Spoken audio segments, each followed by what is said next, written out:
everybody. So I made it to Nancy's. Here I am. So we're going to do an episode on the obedience with the puppy, and that is Sassy. So we'll let Nancy take the camera, and I hope you enjoy it. Okay, so why are we here today? We're here today because there are so many people that get dogs and don't know how to raise them. And as a result, we have a lot of problems with dogs biting, people are afraid of their dog, dogs don't behave, groomers can't groom them, vets can't examine them. Okay. So because of this, I realized how important it was to teach how to raise a puppy right from the beginning. So I go back a long way. And we have a very naughty dog in the background. You'll watch me talk to her, so maybe this will help you. Tegan, quiet. Good, quiet. Okay. So I started breeding I was back in the 70s. Tegan. And what would happen is, over the years, that people would come to me because they were having problems with their Westie.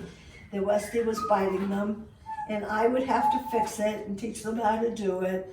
And this has progressed to today, where still goes on. Not with Westies, because I teach people how to raise a Westie properly.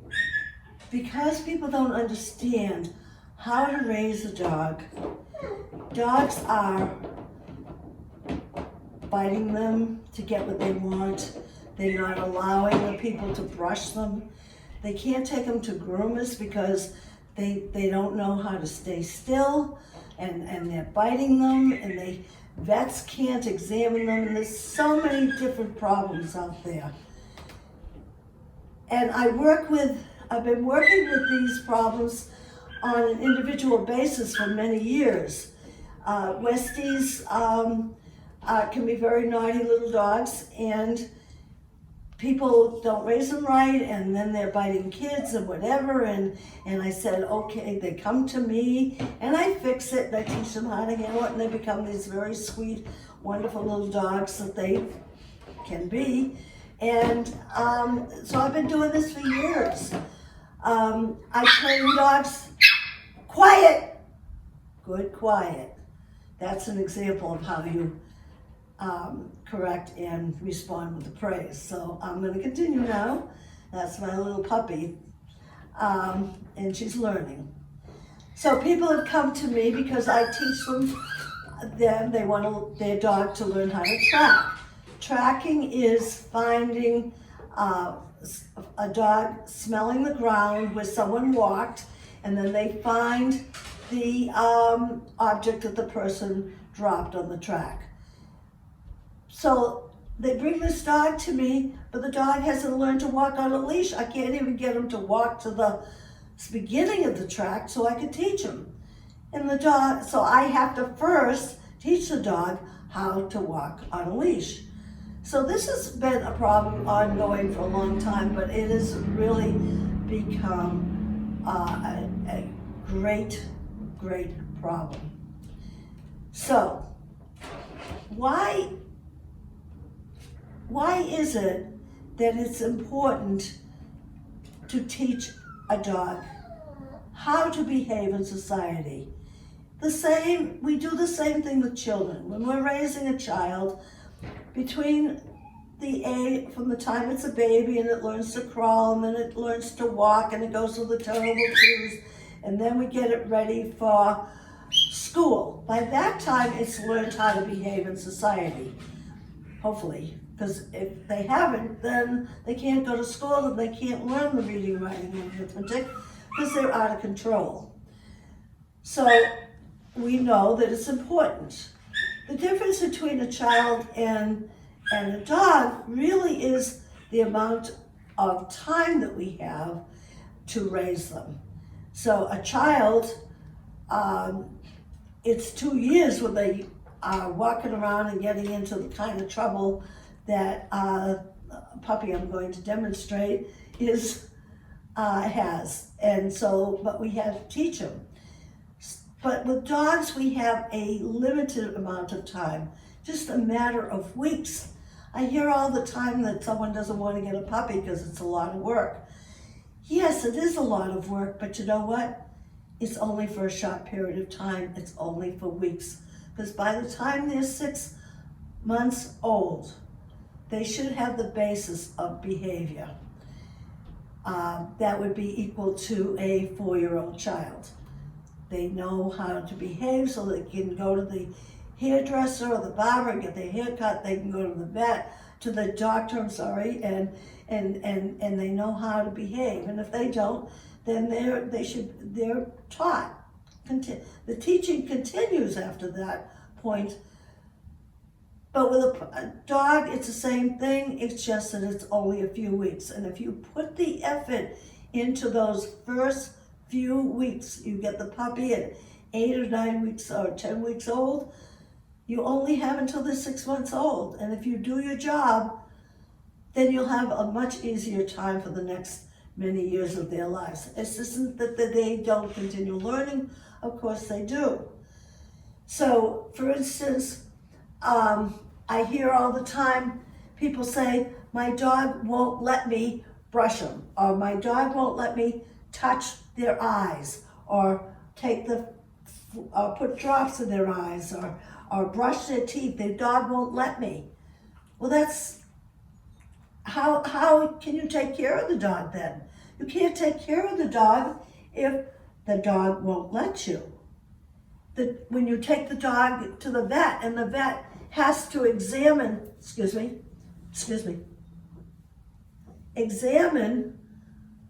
this joint. He needs to pull the leg like this. If the dog won't let him and he's fighting him, how's the vet going to evaluate the dog? The same with this joint here. This is a patella. Dogs have problems with that sometimes. They start limping and it's a patella problem. Okay? The vet can't do this. He can't check it to see if there is a problem in there.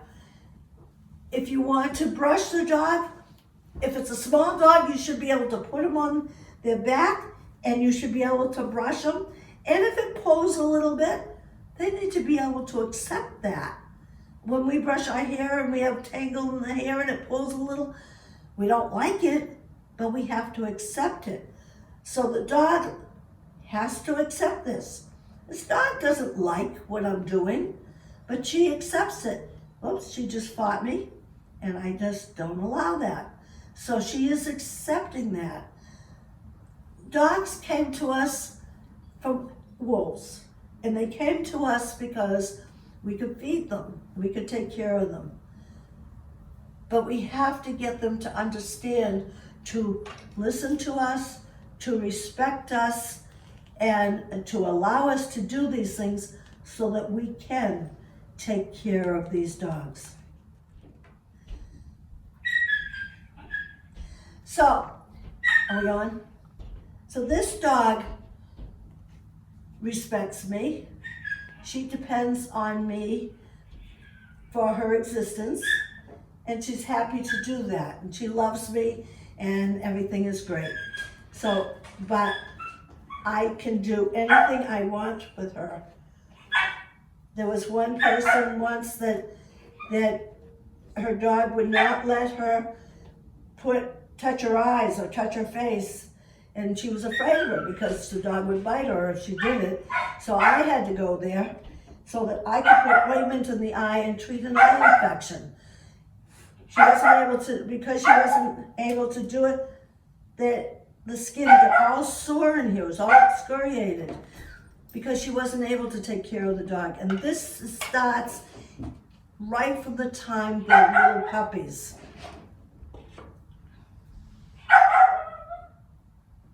Go ahead.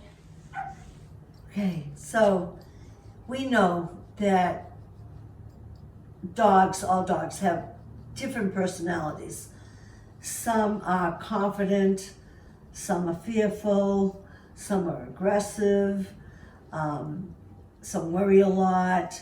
But what do we want our dogs to be? We want them to be happy. We want them to be confident. We don't want them to be afraid of things.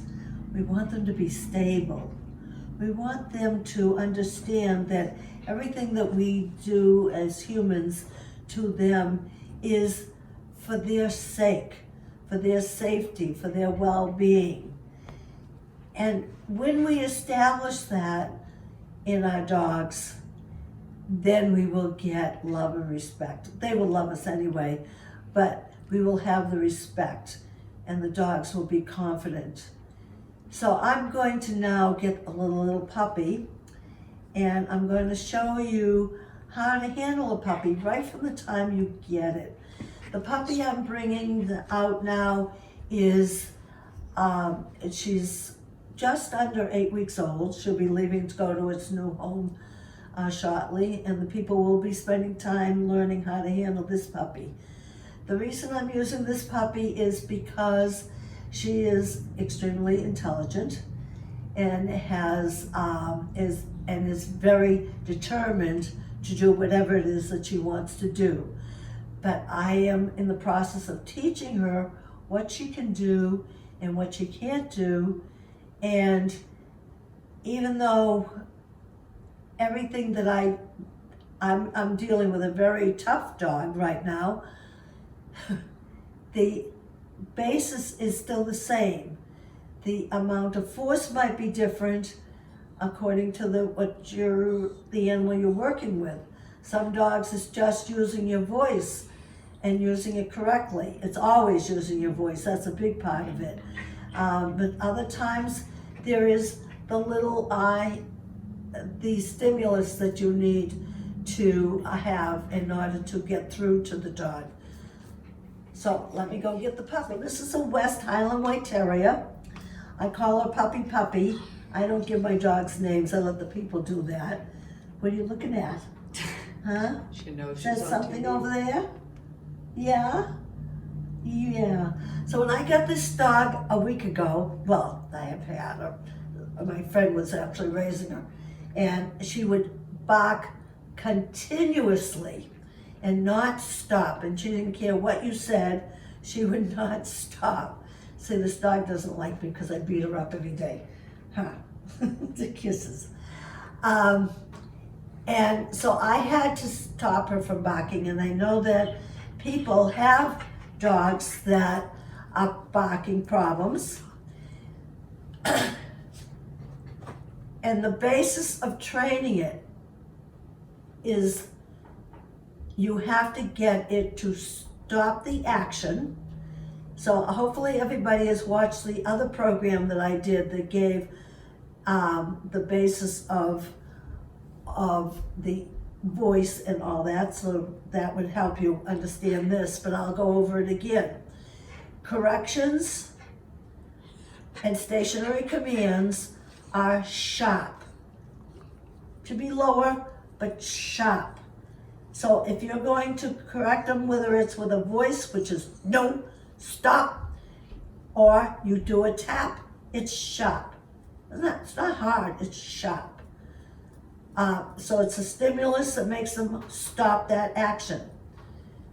Remember, the dog and people, everyone, learns with praise. Praise is number one. But you can't praise them until they're doing it correctly. The other thing that I'm bringing up again is that dogs' brains work in milliseconds.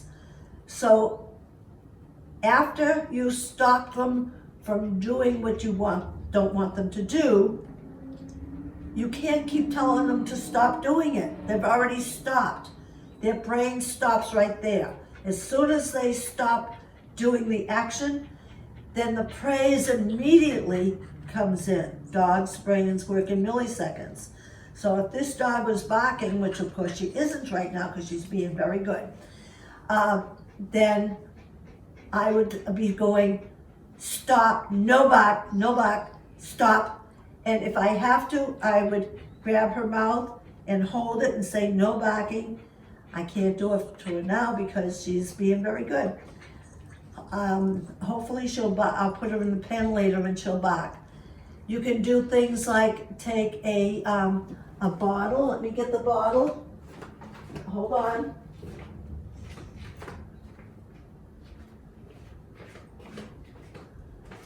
This is with especially a young puppy.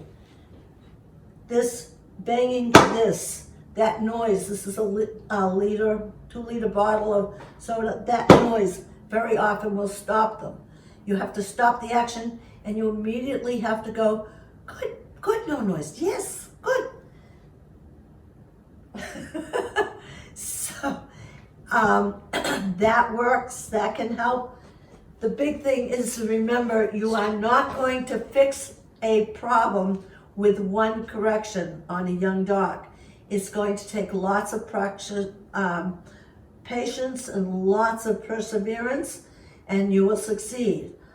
This dog, now I tell her to quiet, and she quiets right down. So she's learned at this young age, and she's learned. I can, if she's in the crate, I can tell her quiet, and she will be quiet. But that takes a lot of effort and a lot of timing. If you persevere, you will win. Other tips for stopping the barking. Let's say it's at the bottle, holding the mouth, looking them right in the eye, and saying no bark, quiet, and keep. And if one thing doesn't work, try another, but don't give up. The bottom line here is that you have to win.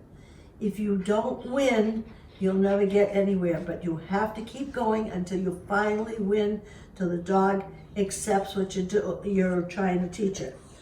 So, biting, puppy biting is a big problem, and this puppy does lots of it, but of course she's not going to do it now, because she's going to be very good.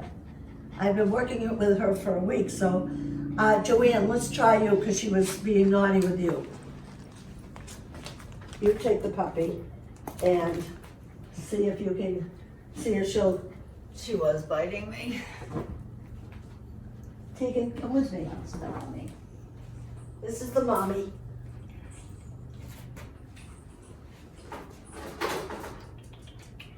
She was biting me earlier. Yeah, hello. Yeah, oh, there you go. Okay, she's biting me.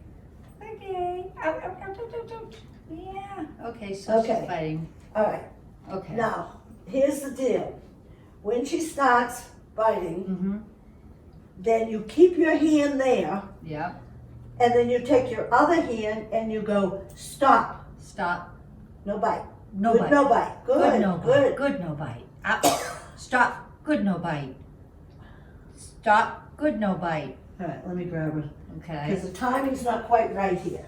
Move over a little bit. Okay. Let's see. See if I can get her excited again. This happens when she gets excited. If she's biting you, Okay, she's leave it. biting. All right, I want to do it. I want to see if she'll do me. You go.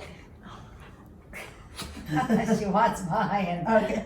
If you pull your hand away, it Ouch. becomes a game. It becomes a game. Okay. So you got to keep your hand there and Yeah. say no bite, no bite. Good, no bite. Say, did you see that timing? So when she's biting and carrying on, you have to. Oh, where you going? No bite. Good, no bite. Good, no bite. Yes. Good, no bite. Yes. Good girl. Yeah. Okay, you can on the correction for the biting, you're gonna have to use your camera, move the camera around because I want to put the puppy on the floor. Okay. Okay. I'm gonna do my glasses. I want her excited. Is what I want. What do I do with my glasses? Oh, you are excited. You're right here. Oh, here they are. Okay. Yeah. Because I can't see a thing. Hi, puppy. Oh, she likes me because she knows I don't know what I'm doing. Okay, ready? Let me put her out for a minute. Okay. Time for potty training. Let you go. Good girl. There you go. That's how you potty train. Okay, so I put her out. She's getting water. And when she does her business, I'll say, good do your business outside. Good girl, Sassy. She is cute. She's thirsty. Here she goes. She's going to do her business. Good girl, you do your business outside. Good girl. That a good girl.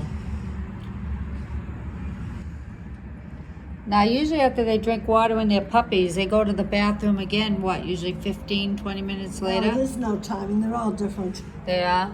Yeah. They usually tell you to put them out 15, 20 minutes after they go. Sometimes they go, I put them out right away. I put them out.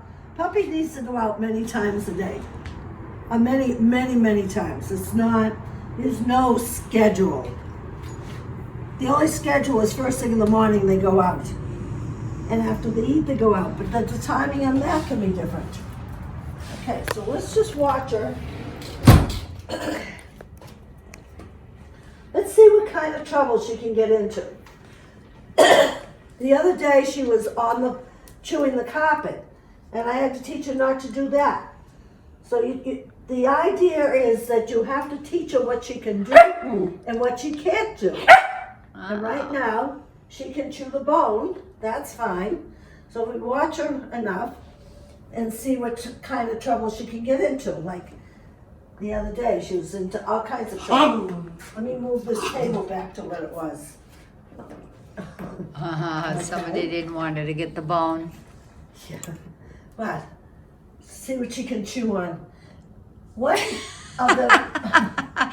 It's because we're videoing her. It's all right. Aww. There we go. We want to get her going so she can teach.